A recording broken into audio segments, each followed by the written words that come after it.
में जीता है, जिनकी भार्या सीता है, जो भरत शत्रुघ्न लक्ष्मण के हैं भ्राता, जिनके चरणों में है हनुमंत लला, वो पुरुषोत्तम राम है। ऐसे मर्यादा पुरुषोत्तम राम को कोटि कोटि प्रणाम है। दीपावली, जिसे रोशनी के त्योहार के रूप में भी जाना जाता है, प्रभु श्री रामचंद्र जी के संबंध में बहुत महत्व रखती है। यह त्योहार प्रभु श्री रामचंद्र जी के अयोध्या लौटने की याद में मनाया जाता है। पौराणिक कथा के अनुसार भगवान राम अपनी पत्नी सीता और भाई लक्ष्मण के साथ 14 वर्ष के लिए अपने राज्य से निर्वासित थे।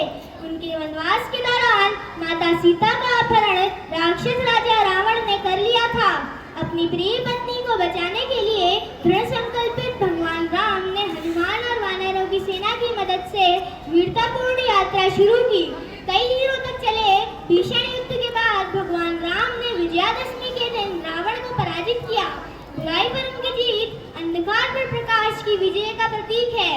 इस खुशी के अवसर का जश्न मनाने और अपने प्रिय राजकुमार का स्वागत करने के लिए अयोध्या वासियों ने अपनी नगरी को दिए जलाकर रोशन किया। पौराणिक कथा न केवल बुराई पर अच्छाई की जीत का प्रतीक है, बल्कि हमें धार्मिकता, भक्ति, निष्ठा, त्याग और परिवार के प्रति प्रेम के बारे में भी सिखाती है। यह हमें याद दिलाती है कि चाहे जीवन कितना भी चुनौतीपूर्ण क्यों न हो या बुरी ताकतें कितनी भी शक्तिशाली क्यों न लगे, अंत में अच्छाई की हमेशा जीत होगी। यह हमें अपने कठिन समय में भी अपने मूल्यों के प्रति सच्चे रहने की याद दिलाती है। यह हमें खुद पर विश्वास रखने और विश्वास करने के लिए प्रोत्साहित करती है। हमारे अंदर वह शक्ति है कि हम अपने रास्ते में आने वाली किसी भी बाधा को पार कर सकते हैं। जब हम रोशनी के इस त्योहार पर दिए जलाकर, अपने घरों को सुंदर सुंदर रंगोलियों से सजाकर, नए कपड़े पहनकर, उपहारों का आदान प्रदान करके स्वादिष्ट मिठाइयों का आनंद लेते हैं, तो हमें दिवाली के अंतर्निहित सार को भुलाना नहीं चाहिए। भगवान राम को याद करना। राम हमारी ऊर्जा है, नवजीवन की परिभाषा है। राम हमारे अंधकार में भी प्रकाश की आशा है। राम हमारे आदर्शों के सर्वोत्तम आधार है। राम हमारे जल थल नभ है। राम सकल संसार है। आप सभी लोगों को दीपावली की हार्दिक शुभकामनाएं। जय श्री राम, जय श्री राम, जय श्री राम।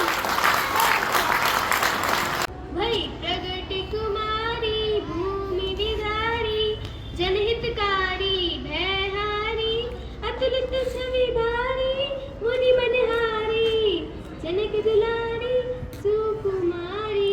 भई प्रगट कुमारी, भूमि विदारी, जनहितकारी, भयहारी, अतुलित छवि भारी, मुनि मनहारी, जनक दुलारी, सुकुमारी।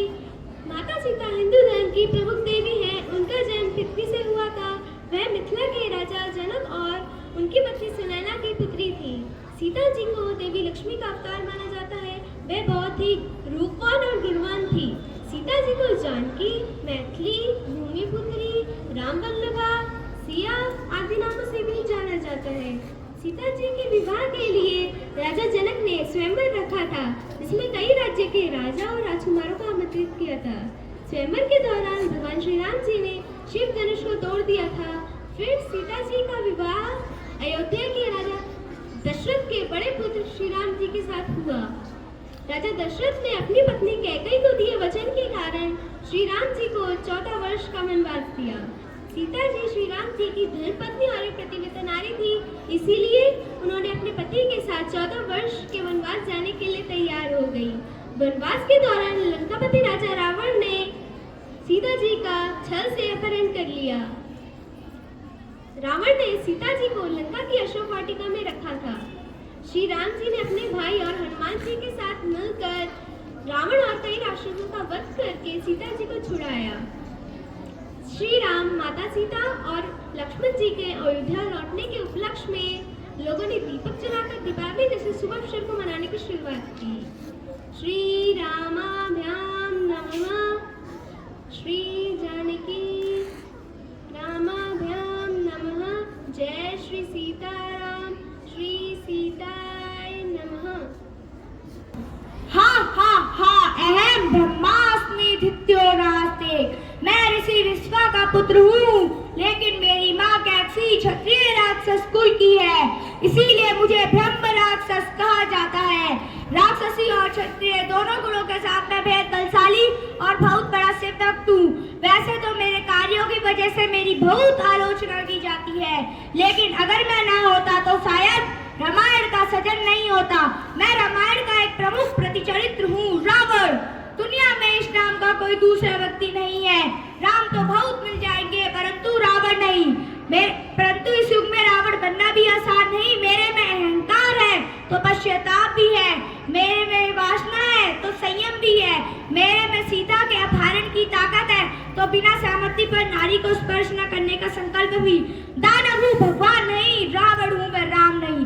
अधर्म के नाश के लिए ये पुतले जला रहे हो। तेरे अंदर जो रावण है उसे क्यों पाल रहे हो? मुझ में बुराइयां, खुद में अच्छाइयां ढूंढते हो। सब जानता हूँ, मुझसे बड़े तो तुम रावण हो। राम तुम्हारे युग का रावण अच्छा था, 10-10 चेहरे सब बाहर रखता था। क्यों ना आज अपने ही भीतर झांका जाए, एक तीर अंदर के रावण को भी मारा जाए। मुझे बस विश्वासघात के तीरों ने भेजा था, मुझ ज्ञानी से खुद ज्ञान है। नाम Lakshman Govind. Thank you all of you. जिनको श्री राम का वरदान है, गदाधारी जिनकी शान है, बजरंगी जिनकी पहचान है, संकट मोचन वो हनुमान है। सुप्रभात आदरणीय प्रबंधक, प्रधानाचार्य, उप प्रधानाचार्य, शिक्षकगण एवं मेरे प्रिय सहपाठियों। मैं लक्षिता जोशी विद्यांचल हाउस की छात्रा आज आपके समक्ष महान हनुमान जी की भूमिका प्रस्तुत करने जा रही हूँ। वाल्मीकि जी की रामायण के अनुसार माना जाता है कि हनुमान जी का जन्म कार्तिक मास में कृष्ण पक्ष की चतुर्दशी के दिन स्वाति नक्षत्र में हुआ था। यह तिथि दिवाली से एक दिन पहले यानी नरक चतुर्दशी की तिथि के रूप में पड़ती है। हनुमान जी भगवान शिव के 11वें रुद्र अवतार हैं। उनके जन्म को लेकर कहा जाता है कि जब भगवान विष्णु ने धर्म की स्थापना के लिए इस धरती पर प्रभु श्री राम के रूप में अवतार लिया था, तब भगवान शिव ने उनकी सहायता के लिए हनुमान रूप में अवतार लिया था। भगवान कुबेर ने हनुमान जी को गदा भेंट की तथा भगवान शिव ने उन्हें किसी भी अस्त्र से मृत्यु न होने का वरदान दिया था। माता सीता ने हनुमान जी की प्रभु श्री राम के प्रति भक्ति देखकर उन्हें अमरता का वरदान दिया था। जब हनुमान जी ने अशोक वाटिका में माता सीता को प्रभु श्री राम की निशानी के रूप में अंगूठी दी। अत्यंत सुंदर एवं मनोहर अंगूठी देखकर माता सीता आश्चर्यचकित होकर उसे देखने लगी और हर्ष और विषाद से हृदय में अकुला उठी। उन्होंने सोचा, यह कोई माया है, मेरे प्रभु जैसी अंगूठी किसी के पास नहीं हो सकती। उन्होंने हनुमान से प्रश्न किया। तब हनुमान जी ने कहा, माता जानकी, मैं श्री राम का दूत हूँ, यह अंगूठी मैं ही लाया हूँ। श्री राम ने मुझे आपके लिए यह पहचान दी है। इसे सुनकर माता जानकी के नेत्रों में आंसू आ जाते हैं। लंका का रहस्य जानने के लिए उन्होंने खुद को बंदी बनाया। तत्पश्चात रावण एवं हनुमान में कहा सुनी हुई। यह सुनकर रावण को क्रोध आ जाता है। वह अपने सैनिकों को आदेश देता है कि इस तुच्छ वानर की पूंछ में आग लगा दी जाए। हनुमान जी ने रावण के अहंकार को तोड़ने के लिए अपनी पूंछ में आग लगवा लेते हैं और पूरी सोने की लंका को जलाकर राख कर दिया। फिर लंका दहन के बाद हनुमान जी ने समुद्र में छलांग लगाकर अपनी पूंछ की आग बुझाई और फिर वो राम जी के पास वापस गए। यह तो आप सभी जानते हैं कि श्री हनुमान राम जी के परम भक्त हैं और सदैव उनकी सेवा में तत्पर रहते हैं। रामायण में मेघनाद से युद्ध के दौरान लक्ष्मण को शक्तिवान लगा था।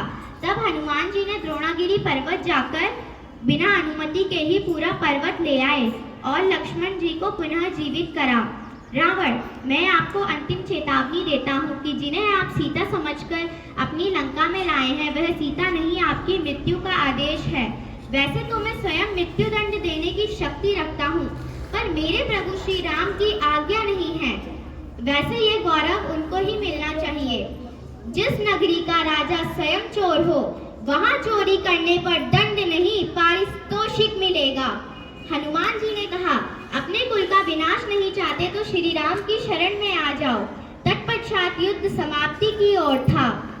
हनुमान जी ने प्रभु श्री राम को अपने कंधे पर बैठाकर रावण को मृत्यु के घाट उतरवा दिया और फिर माता जानकी ने हनुमान को अपना पुत्र बनाया और वे प्रभु श्री राम के साथ अयोध्या वापस लौट गए।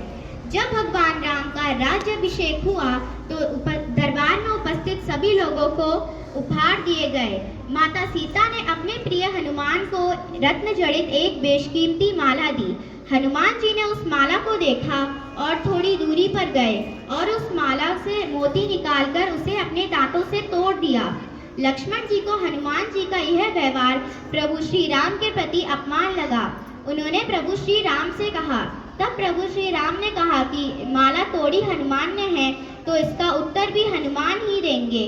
तब हनुमान जी ने कहा, मेरे लिए वो हर चीज बेकार है जिस पर मेरे प्रभु श्री राम का नाम ना हो। तब लक्ष्मण ने कहा कि आपके शरीर पर भी तो राम का नाम नहीं है, तो इस शरीर को भी त्याग दो। यह सुनकर हनुमान जी ने अपना सीना चीर दिया। फाड़ सीना चीर के राम दिखलाया, यूं ही नहीं बजरंगी हनुमान कहलाया। जय श्री राम।